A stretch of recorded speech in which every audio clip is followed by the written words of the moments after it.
তো hello' guys welcome জনাইছোঁ মোৰ এক্টিভ ফৰ ফিটনেছ চেনেলটোলৈ। আজি ইয়াতে ৰিভিউ পাব Nikon Z5 Mark II।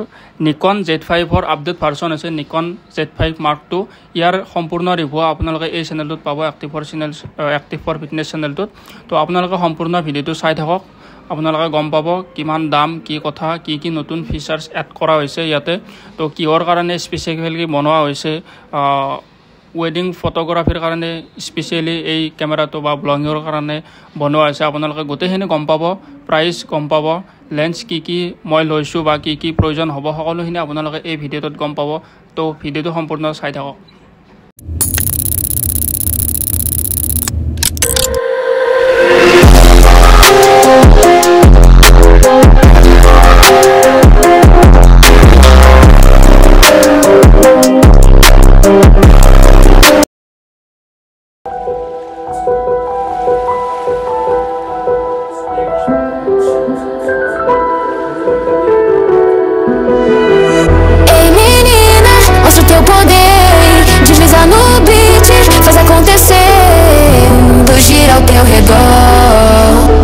Esse swing, tu é maior.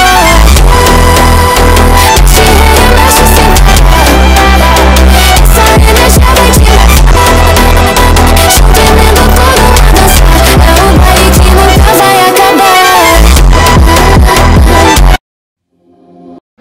মই যিহেতুকে এই কেমেৰাটো লৈছোঁ ৱেডিং ফটোগ্ৰাফীৰ কাৰণে, সেইকাৰণে মই লেন্স লৈছোঁ। আপোনাৰ চাব পাৰে নিকন 35mm f1.4।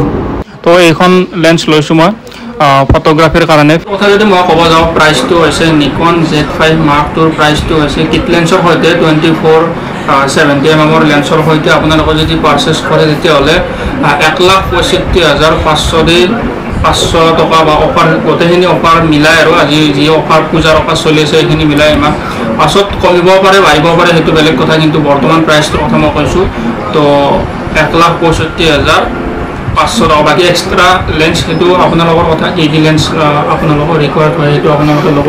জুম লেন্স, প্ৰাইম লেন্স কি লাগে আপোনালোকে সেইটো ডিচাইড কৰিব। কিন্তু অনলি বডি আৰু কিট লেন্সৰ সৈতে যদি আপোনালোকে এই কেমেৰাটো লয় তেতিয়াহ'লে ইমানখিনি প্ৰাইচ লাগিব। তো ধন্যবাদ, আজিৰ ভিডিঅ'টো এইখিনিলৈকে আছে।